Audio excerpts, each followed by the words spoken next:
Mil cairão ao teu lado, de Suzy Hasselmund e Milan Schuch.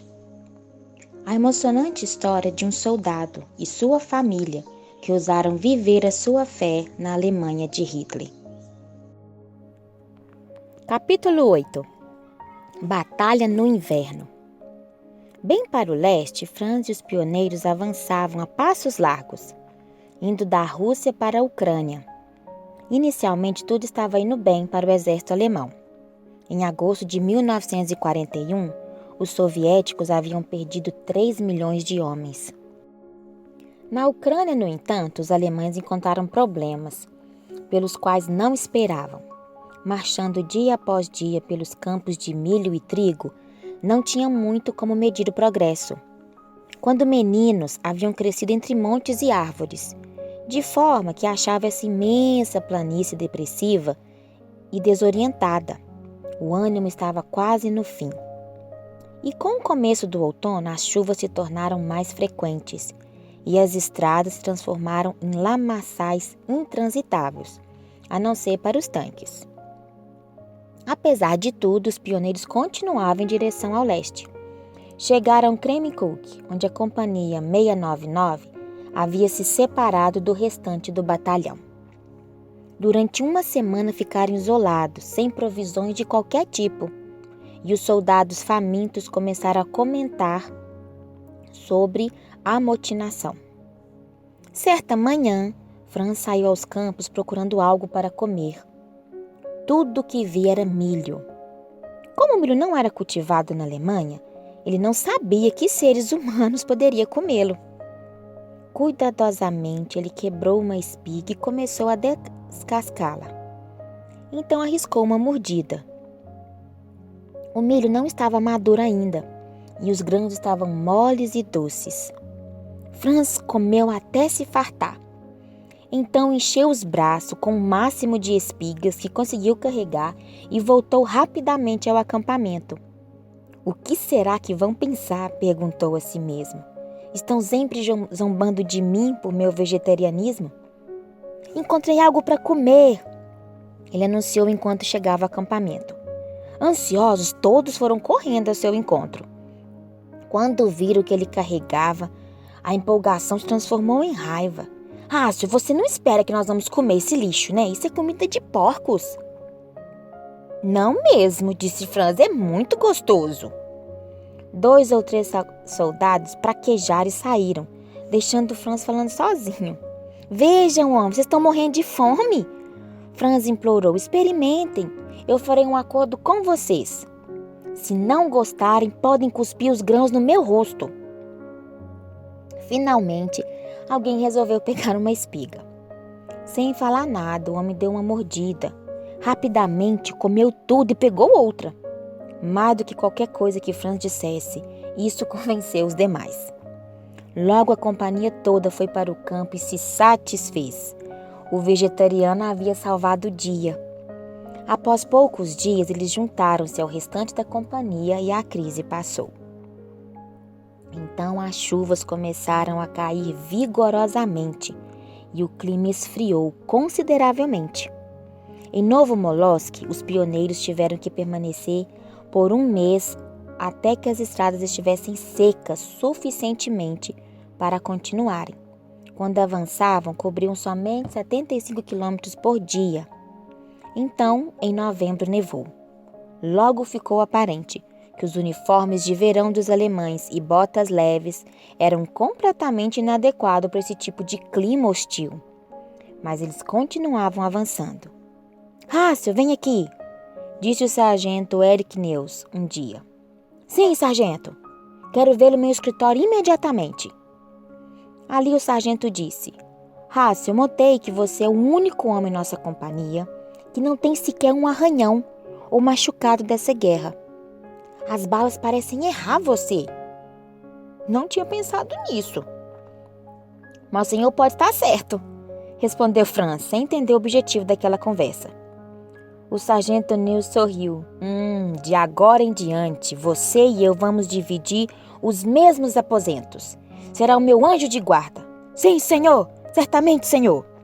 Franz bateu continência, levando a mão ao boné.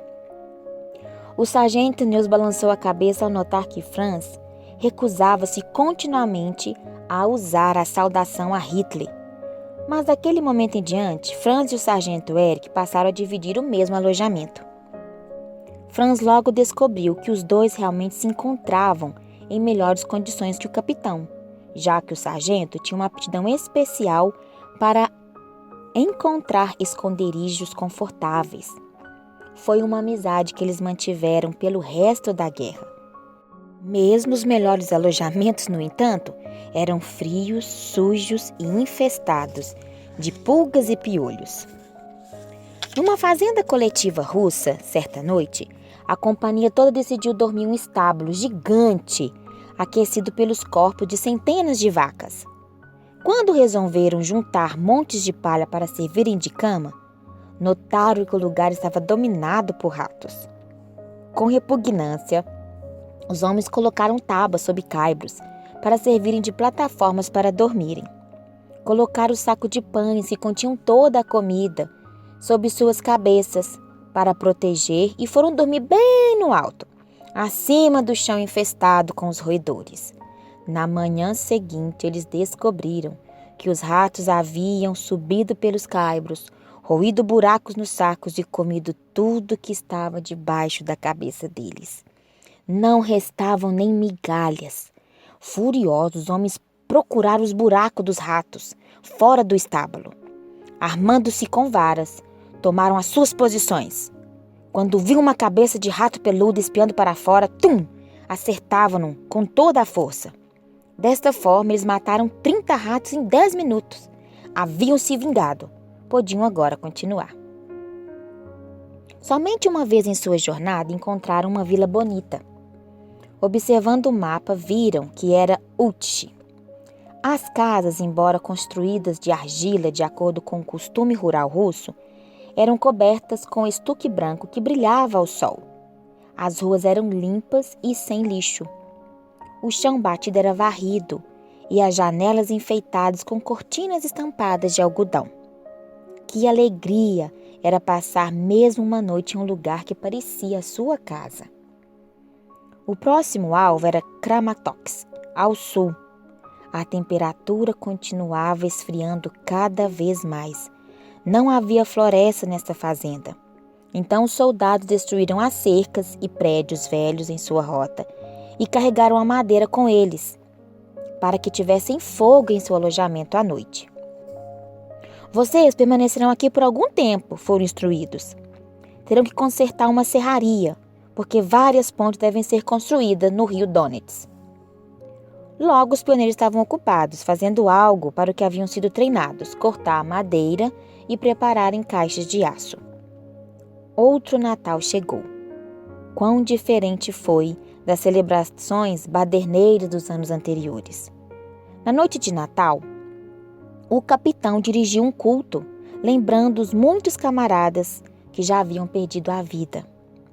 Após o culto, não houve mais festas festivas com bolos e vinho. Em vez disso, uma surpresa diferente esperava os soldados. À tarde, 12 sacos de correspondências chegaram. Agora, enquanto cada soldado recebia mensagens tão esperadas de casa, havia maior alegria na unidade do que festas barulhentas e cheias de bebida dos anos anteriores. Foi o melhor presente de Natal para os homens. Quietos, eles voltavam para os seus alojamentos, para ler as cartas e mentalmente passar o Natal com seus queridos. Franz descobriu que a carta de sua mãe havia levado 85 dias para alcançá-lo e uma de Helena havia levado mais de 3 meses. Ele mesmo havia escrito uma carta de Natal para sua família semanas antes. Pediu a um camarada que desenhasse na carta o estábulo de Belém, completo, com uma vaca, um burrinho e algumas ovelhas. Acima deles brilhava uma estrela dourada reluzente. A noite de Ano Novo também foi diferente. Eles se juntaram no salão comunitário e ficavam conversando. Para a maioria dos homens, essa foi a primeira vez que comemoraram a passagem de ano sem uma gota de álcool. Logo a conversa se convergiu para a política e as esperanças quanto ao futuro. De repente, o tenente Goodchak disse: "O Fuller é o meu Deus! A minha confiança está nele. Senhor? Franz exclamou sem pensar. O senhor tem um Deus triste. Com a face vermelha, Peter Guth deu um pulo. O quê? Como você ousa tomar liberdade para dizer algo dessa natureza? Franz percebeu que havia estragado tudo. Rapidamente tentou consertar. Sim, eu disse isso, ele falou, e direi novamente. Mas o que quis dizer foi que Hitler é humano como você e eu. E um dia ele morrerá, como você e eu. E quando ele estiver morto, você não terá mais um Deus, isso não é triste? Então Franz apontou para um pedaço de pão para a mesa. Está vendo esse pão, Peter? Hitler não fez o trigo de que é feito o pão. Somente o nosso Criador, Deus, pode fazê-lo. Com um queixo tremendo de ódio, o tenente esbravejou. Rácio, agora você foi longe demais. Eu vou me encarregar das repercussões da situação. De repente, o capitão ficou em pé. Com a voz cortante como aço, ele falou em meio ao silêncio. Homens, comemoramos a passagem de ano. Estamos tendo oportunidades para conversas particulares. Não haverá repercussões em relação a tudo que foi falado aqui. Boa noite. Com isso, ele deu meia volta e foi embora. O bom humor se perdera, e os outros também foram para os seus aposentos. Franz percebeu que havia falado demais naquela noite. Em seu quarto, ele tomou a Bíblia e releu Amós 5,13. Portanto, o que for prudente, guardará então silêncio, porque é tempo mau. Ali, Franz tomou a decisão de ter mais um pouco cuidado no futuro. Aparentemente, as coisas estavam bem outra vez, mas quando alguns dias depois, Franz passou por Guldschak e viu puro ódio em seus olhos, ele percebeu que o insulto não fora esquecido. Em janeiro, tiveram escaramuças diárias com as tropas soviéticas. Durante uma batalha, um dos pioneiros pareceu estar levemente ferido. Antes que os homens pudessem carregá-lo para um lugar seguro, ele morreu. Chocados e silentes, eles o examinaram e descobriram que, além do tiro que atingira sua coxa, outra bala havia atingido o coração. Na mesma tarde, eles cavaram uma sepultura para o companheiro e juntaram-se numa cerimônia fúnebre curta, dirigida pelo capitão. Em 10 minutos, naquele frio intenso, as orelhas do capitão estavam congeladas. A temperatura era 37 graus negativos. Enquanto isso, na Alemanha, o oficial do governo Goebbels, incapaz de conseguir uniformes quentes para o exército, havia lançado uma campanha para coletar roupas de inverno do povo alemão. As doações, contudo, eram incrivelmente inadequadas e nenhuma chegou até os pioneiros. Criativo como sempre, Franz passou a noite após o funeral pensando em como poderia proteger do frio. Ele pegou então 2 meias, cortou o pé fora e as colocou de lado. Então cortou as partes longas e as emendou. Depois pegou outra parte e costurou. Agora ele tinha uma touca que cobria suas orelhas. De manhã, quando saiu do seu aposento, os outros apontavam para ele e riam. Vegetariano, que ideia louca é essa agora? Você parece um espantalho. Você é uma vergonha para o exército alemão. Sem se incomodar, Franz respondeu, podem ficar rindo, pelo menos minhas orelhas estão quentes. Durante o dia, a temperatura despencou, menos 42 graus Celsius. Outros 20 homens tiveram suas orelhas congeladas. Na manhã seguinte, todos os membros da Companhia 699 usavam uma touca feita de meias. Franz era privilegiado por ter um trabalho no escritório. Embora o gelo na janela do seu escritório chegasse a 5 centímetros de espessura, contanto que ele estivesse do lado de dentro, ele conseguia se manter aquecido. E quando tinha tarefa do lado de fora, ele se embrulhava com muita roupa. Vestia 3 calças, 2 casacos, 2 pares de luvas. Na cabeça 3 toucas e o boné do exército. Por fim, enrolava um cachecol sobre o rosto de forma que somente os olhos ficavam para fora. Só então se atrevia a sair. Quando a companhia tinha que trabalhar ao ar livre, os narizes ficavam congelados depois de 3 ou 4 minutos. Os alemães, não acostumados com tais condição, tentaram o remédio mais lógico. Eles levaram para dentro os homens que estavam congelados e os colocaram próximos ao fogo quente. O aquecimento rápido nessa circunstância causou danos ainda maiores. Não, disseram os ucranianos que viram aquilo acontecer. Vocês precisam primeiro esfregar a parte congelada pela neve, até ela se tornar quente e formigando. Então você saberá que a circulação foi restaurada e aquela parte está salva. Mesmo assim, os pioneiros e o resto do exército alemão sofreram muitas perdas durante o frio. Dedos, orelhas e narizes. Frequentemente, pés e pernas tinham que ser amputados. Durante a parte mais fria do inverno, num período de 2 semanas, 1/4 do exército alemão, estacionado na União Soviética, ficou invalidado por causa dos danos causados pelo frio. As temperaturas brutais algumas vezes chegavam-se a 51 graus Celsius negativos durante muitas semanas. Mas enquanto os alemães estavam quase paralisados pelo frio, isso parecia quase não afetar o Exército Vermelho. Durante o mês de janeiro, os pioneiros sofreram bombardeios diários e ataques da artilharia. A todo momento havia baixas, tanto de soldados como de civis. Aviões alemães supriam os pioneiros com munição e comida e levavam os doentes e feridos. Enquanto permaneceram numa depressão na área do rio Donets, os aviões pararam de chegar e a companhia 699 não recebeu suprimento por umas 2 semanas. Eles haviam acabado de passar por uma batalha dura, da qual sobrara somente um tanque funcionando e nenhuma rodada de munições. Cercado pelas forças russas, tiveram que recorrer a truques para enganar o inimigo. Dirigiam o tanque para o lado da montanha à direita e viravam para o pico por um pouco, e então desciam para o vale. Mudavam a placa, subiam pelo lado esquerdo, desciam atrás, na frente, à esquerda novamente. Mantiveram esse movimento por 24 horas. Felizmente, os muitos poços de petróleo ucranianos os mantinham supridos com óleo diesel. E o único tanque parecia onipresente. Os russos, intimidados pela demonstração da proeza militar, não ousaram atacar, até que os suprimentos vindos pelo ar voltaram. Quando entraram em fevereiro e depois em março, a temperatura gradualmente começou a subir, algumas vezes alcançando menos 17 graus Celsius. Como os animais que hibernam, o exército alemão emergiu de seus abrigos, onde havia permanecido durante os meses mais frios. O avanço alemão recomeçava. Ao contrário do verão e outono anteriores, contudo, o Exército Vermelho lutou furiosamente.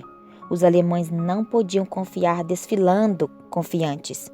Tinham que avançar centímetro a centímetro sob fogo cruzado. Os pioneiros construíram uma ponte sobre o rio Torres, a qual foi feita inteiramente de tubos de aço soldados, e continuaram em direção ao leste.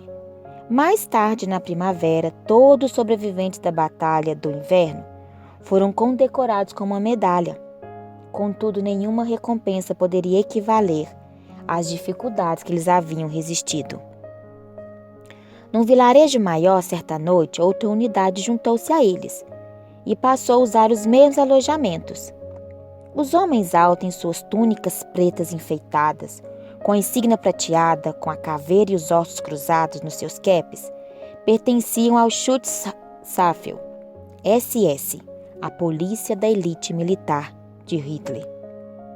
Nos braços estavam bracedeiras vermelhas, com a suástica preta em círculo preto. Conhecidos pela crueldade e lealdade inquestionável a Hitler, eles inspiravam até medo na Alemanha. Tarde da noite, Franz foi acordado por um tumulto no vilarejo. Correria, brigas, portas de madeira batendo, vozes alemães xingando, grito de mulheres, crianças. Por fim, tudo ficou quieto. Ele achou que havia ouvido tiros à distância, mas ele não tinha certeza. No fim da fila da comida, na manhã seguinte, Franz buscou informações com William Fischer. Willie, você ouviu o barulho essa noite? O que aconteceu? William espiou ao redor. Foi a SS, ele cochichou, cumprindo seu dever. Cumprindo qual dever? O que você quer dizer com isto? A voz de Willy ficou ainda mais baixa. A solução final de Hitler. Franz olhou para ele sem entender coisa alguma. Não estou entendendo. Onde você tem estado? Eles estão liquidando os judeus. Eles os reúnem, levam para a floresta e o matam, como animais. Assustado, Franz simplesmente arregalou os olhos. Impossível. Franz, simplesmente coopere. E diante de qualquer coisa que aconteça, não fale sobre isso. Franz pegou seu prato de lata. Sei como você se sente, continuou Willy. Também não apoio Hitler, mas não somos responsáveis pelo que a SS faz. Temos as nossas obrigações e ele a deles. É a consciência deles, não a nossa. Se você quiser salvar o seu pescoço, Franz, fica fora disso. Não interfira. Willy, eu não consigo ficar parado. E Willy inclinou-se para o balcão até que o seu rosto estava a poucas polegadas de Franz. Eu conheço você, disse ele furiosamente. Você vai abrir essa sua boca grande e conseguir ser sentenciado à corte marcial. Franz voltou para o seu alojamento, muito perturbado com aquilo que tinha ouvido. Ele não podia concordar com Willy sobre o fato de que eles não tinham responsabilidade diante daquilo. Se não fizesse alguma coisa enquanto os assassinatos aconteciam, também seriam culpados deste mesmo assassinatos. Como era o seu costume, Franz levou esse dilema ao Senhor. Pai Celeste, ele orou, mostra-me como me relacionar com a situação. O que o Senhor gostaria que eu fizesse? No próximo dia, na hora em que os pioneiros tinham que seguir, ele já tinha uma resposta. Ele entendera agora porque não havia sido apontado para a área médica. Evidentemente, Deus queria que ele chegasse aos judeus antes da SS.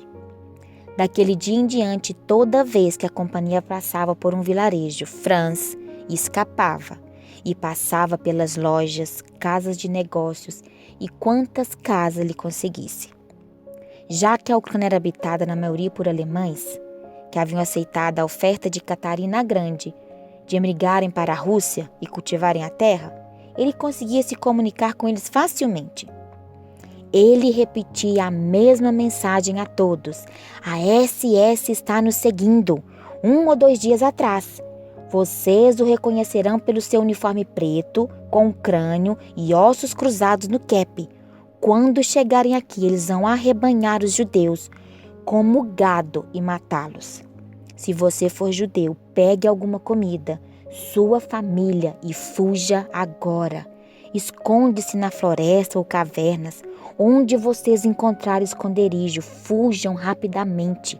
Não há tempo a perder. Espalhem a notícia, corram, corram, e que Deus esteja com vocês. Muitos salvaram a vida porque deram atenção à advertência e desapareceram em direção ao campo. A maioria deles, no entanto, estava mais preocupada em proteger a propriedade. Apegando-se aos pertences, muitos perderam a vida. As visitas misteriosas de Franz aos vilarejos não escaparam aos olhos dos seus companheiros. Por que Hans está sempre relacionando com civis? Eles perguntavam com suspeita. Ninguém sabia com certeza, somente Willy e Karl suspeitavam da verdade. E eles lealmente saíram em defesa do colega. Deixe o homem em paz, eles diziam. Vocês têm que ficar aí felizes, porque ele compra mercadoria para você nos locais. Por que vocês acham que a loja da companhia está sempre tão bem suprida? Se ele não trabalhasse arduamente por vocês, não teriam como obter ovos frescos e doces e outros luxos. Isso silenciava os homens. Poucas semanas depois, a batalha forçou os pioneiros a retornarem a um vilarejo que haviam deixado um dia antes. Na floresta, Franz ouviu gritos e vozes xingando em alemão. A sua curiosidade fora despertada. Escondendo-se atrás de árvores, ele seguiu as vozes. Logo ele chegou a uma clareira cheia de trincheiras que os soldados russos haviam cavado. Os homens da SS estavam levando os judeus civis através da mata. Homens, mulheres e crianças, várias dúzias. Horrorizado, Franz percebeu que esses eram judeus, que não haviam atentado para sua advertência no dia anterior. Silentes e descalços, eles caminhavam pela neve. quando chegava a clareira, os soldados ordenavam que se ajoelhassem virados para as trincheiras. Então, fileira por fileira, eles atiravam na nuca e esperavam o corpo cair na trincheira. Por último, foi a vez de uma mãe e seus 6 filhos. Em pranto, as crianças aterrorizadas grudavam na mãe. "Deixem ela ir!" os homens da SS gritaram. Brutalmente, os arrancaram para longe, forçaram-na a se ajoelharem e atiraram na nuca. Franz tinha visto o suficiente. Saindo do meio da floresta, ele se aproximou dos homens. "Como vocês podem fazer essas coisas e atirar nessas crianças inocentes?" Os homens da SS olharam para ele furiosamente. "Homem, onde você tem estado toda a sua vida?" Um provocou. "São as crianças que especialmente têm que ser mortas. Se elas viverem e crescerem, serão nossos piores inimigos." Um deles pegou uma pá.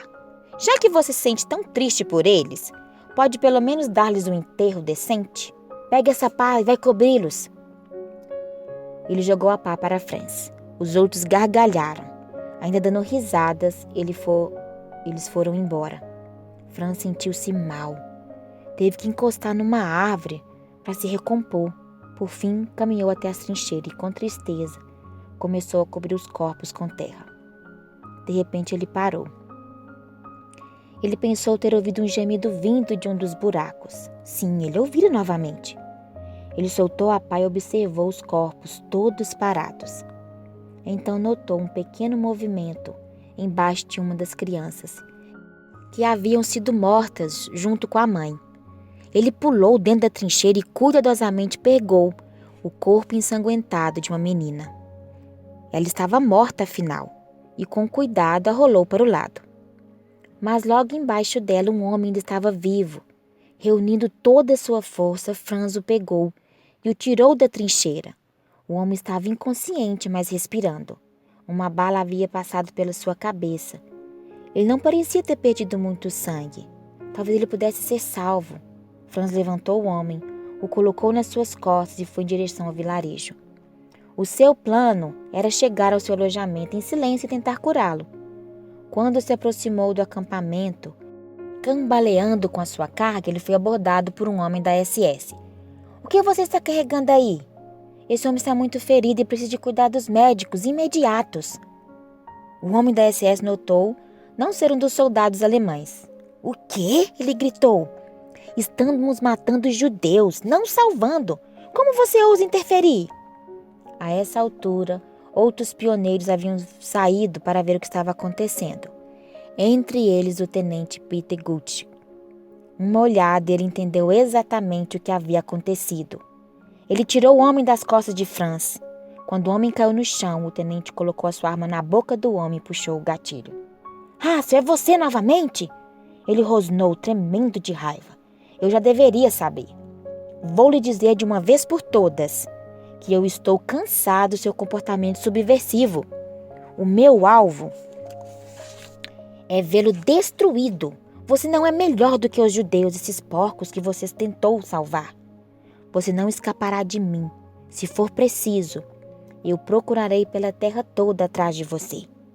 Não existe lugar para essas pessoas no mundo que nós estamos construindo. E o mesmo para os seus 2 amigos." Inimizade aberta havia sido declarada. Franz começou a imaginar que poderia perder a vida na guerra, não pelas mãos do inimigo, mas por um dos seus compatriotas.